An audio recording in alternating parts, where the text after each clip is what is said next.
Como se suele decir, con la primavera la sangre se altera, pero también los nervios de muchas personas que ven en esta estación el origen de sus temidas alergias al polen. Generalmente en la primavera ocurre la polinización de las plantas. En la etapa como tal de la repoblación forestal del planeta, ¿no? Y esto hace que haya muchos pólenes en el ambiente. También la primavera, sobre todo en Canarias específicamente, que nos diferenciamos un poco del resto de España, el clima es mucho más cálido, llueve mucho menos y esto facilita que estos pólenes estén en el medio ambiente. Para otra cosa, para mí, como desgracia nuestra, muchas veces en la influencia de los vientos alisios, que estos vientos movilizan estos pólenes, o sea, que son factores que todos son sumatorios y uno atrás del otro van creando la facilidad de las crisis alérgicas en nuestro medio. También nosotros aquí tenemos desgraciadamente las calimas, esos calores muchas veces que hay mucho polvo en el ambiente, pues facilita las respuestas alérgicas, inclusive en personas que no son alérgicos a muchos pólenes, porque se ha demostrado que mucha de esta gente no son alérgicos a pólenes. O sea, todos estos factores facilitan en nuestro medio la gran incidencia de respuestas alérgicas en época de primavera. Inclusive, yo me aveso a decir hasta el principio del verano, porque hay muchas alergias estas que duran hasta el principio del verano. Hay árboles que se polinizan un poco más tarde y hasta la época de principios de verano se ven las respuestas alérgicas. Canarias, por su particular clima, más los vientos alisios y la calima, es un lugar poco recomendado para los alérgicos. Y si no, que se lo digan a esta joven que a sus habituales alergias a los ácaros y a la humedad tiene ahora que batallar con la primavera. Se trata de mis picores, se trata de que soy alérgica. El medicamento me frena los efectos de inflamación de la garganta, picor en los ojos, picor en la nariz, picor en las mucosas. Y bueno, pues sin ellos en esta época del año prácticamente no es lo mismo, ¿no? Porque no estás igual. Cada paciente alérgico debe saber a qué es alérgico. Claro, esto tiene importante que se ponga en contacto con un médico especialista alergista que le haga sus pruebas alérgicas además, sobre todo si son alérgicos a situaciones alérgicas severas. Hay respuestas alérgicas que son muy simples y se resuelven fácilmente. Entonces hay pacientes que son alérgicos a un tipo de polen y otros son alérgicos a otros tipos de polen. Estas son como cosas generales, eso le decía, debe ponerse en contacto con su alergista. En cosas de medicina, en medidas generales es importante conocer varias cosas. Uno, ¿a qué hora del día son más frecuentes la cantidad de pólenes en el ambiente? En la mañana, entre las 5 de la mañana y las 10 de la mañana, es la hora más frecuente del día la cantidad de pólenes que hay en el ambiente. Y en la noche, entre las 7 y las 10 de la noche. Que se le aconseja a los pacientes que hacen este tipo de respuestas alérgicas en esos horarios, si no es necesario, pues evitar estar a la intemperie. También cuando hay viento, cuando hay mucho viento o cuando el clima está muy seco, pues también es evitante en esos horarios específicamente estar en la calle. Claro, en el paciente que es muy alérgico, es importante que, como se cuento, que esté atento al reporte del tiempo. Si va a llover, si no va a llover.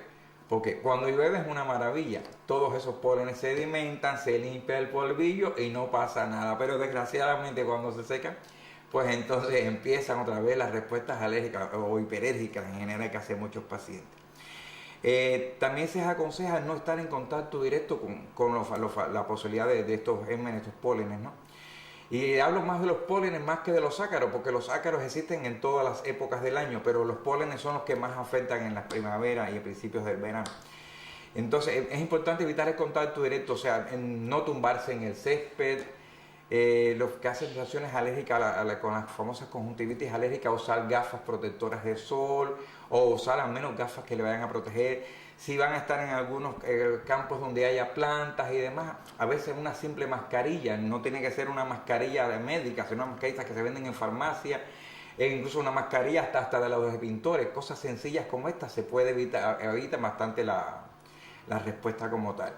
Otras medidas que son importantes en la misma casa, ¿no? En la casa es importante que el piso se limpie con agua, porque al echar agua en el piso, pues estamos quitando el polvillo como tal y podemos recoger ya ahí vamos a recoger ácaros, vamos a recoger polen y todo lo demás. También es importante, es preferido en las casas donde hay mucho polvillo que se usen aspiradoras en vez de utilizar escobas y cepillos, porque con la aspiradora quitamos el polvo como tal y no difundimos el polvo. En las cortinas es importante que estén impecables es importantísimo. También las sábanas deben cambiarse con mucha frecuencia. En las camas deben ponerse los famosos cobertores antiácaros para evitar las respuestas alérgicas. La ropa, inclusive la ropa personal, debemos hacer incluso si posible en estas épocas de que estamos a la intemperie y demás, cambiárnoslas 1 o 2 veces en el día. ¿Para qué? Porque en los poros de la ropa se pueden meter los polen, los ácaros y demás, y nos los llevamos a casa. También se aconseja antes de dormir un baño incluso con lavado de cabeza, no tiene que usar champú diariamente ni nada por el estilo, porque en el mismo pelo, sobre todo las mujeres que usan el pelo más largo, pues se pueden llevar estos mismos pólenes, ácaros y demás, y un lavado antes de acostarse a dormir, pues no hay posibilidades alguna de que quede nada en la cabeza, y estamos previniendo varias cosas, ¿no? Los baños, bueno, hay épocas de verano cuando se está muy a la intemperie por necesidades de trabajo, los niños en el cole, por ejemplo, el baño con frecuencia. Es aconsejable los niños que vienen del colegio por la mañana, que son asmáticos, que hacen conjuntivitis alérgica, su bañito después de llegar del cole para quitarse esa cantidad de gérmenes encima y de pequeñas bacterias encima, y por la tarde si tienen que hacer educación física, alguna cosa, igual tan pronto llegan a casa a hacerse otro bañito, o sea, bañitos con frecuencia, es importante esto.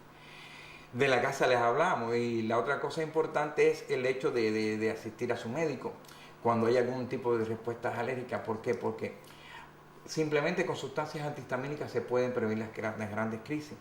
Claro que no todos los antihistamínicos son específicos para todas las respuestas alérgicas. Hay unos que son mejor utilizarlos en los pacientes asmáticos, otros son mejor utilizarlos en los pacientes con dermatitis atópica, otros en las respuestas de las conjuntivitis alérgicas, la rinitis alérgica. En nuestro medio es muy frecuente la rinitis alérgica. Y entonces, con un simple antihistamínico al día vamos a resolver esta cosa. ¿Qué consejo le daríamos a todo el mundo? A ver. Las respuestas que las alergias que más nos golpean en el verano, como les decía, son las alergias generalmente respiratorias, las de las conjuntivitis y la rinitis. Y dentro de ellas, en las crisis de asma. Es aconsejable que el asmático sume todas estas cosas que se han hablado. En el asmático hay una cosa importante que se debe conocer, que muchas veces ni los asmáticos lo conocen, es que el asma se asocia mucho, generalmente con cifras bajas de glucosa en sangre y altas de potasio en sangre. Entonces, en una simple crisis asmática, que la crisis asmática generalmente, el momento en que más se desencadena es en la primera madrugada esa, en donde los niveles de azúcar en sangre tienden a bajar un poquitico. Entonces, a veces se puede abortar simplemente con una sustancia dulce, algún zumito, alguna cosa por el estilo, endulzado con azúcares y demás. Ya muchas veces resolvería con esto. O sea, abortar la crisis. Ya si la crisis progresa, bueno, la medicación específicamente para cada paciente. Hay quienes resuelven nada más con un antihistamínico, hay quienes requieren ya otras sustancias como broncodilatadores, hay incluso quien requiere hasta corticoides. Pero bueno, son cosas específicas para cada paciente. También es aconsejable, por ejemplo, no ingerir muchas comidas cargadas de harinas y de lácteos, porque esto generalmente tiende a formar mucosidad, evitar la posibilidad de la formación de mucosidad, porque muchas veces los padres insistimos, sobre todo en los ríos, los niños, toma esto, come lo otro, no, eso es importante. También se aconseja no comer muchas comidas saladas, por lo que les decía ahorita de las hipoglucemias y demás en los asmáticos. Y otra cosa muy importante es disminuir el uso del tabaco, disminuir el café, disminuir todos estos estimulantes, porque se ha demostrado que muchas veces son capaces ellos de por sí de ayudar en la respuesta alérgica del paciente. Las farmacias es donde primero se dejan sentir la llegada de la nueva estación, aumentando de forma considerable la demanda de medicamentos. Sí se nota, ahora empiezan a venir gente que tiene mucho tipo de alergias, a lo mejor rinitis alérgica, que todo el tema de la primavera, del polen y demás, entonces sí que se nota un aumento un poquito de gente que te viene pidiendo antihistamínicos, a veces que te lo recomiendas tú porque te piden consejo, otras veces que vienen con prescripción médica o gente que tiene fijo las alergias y todos los años padece lo mismo y ya saben. Color y alergias, la primavera ha llegado.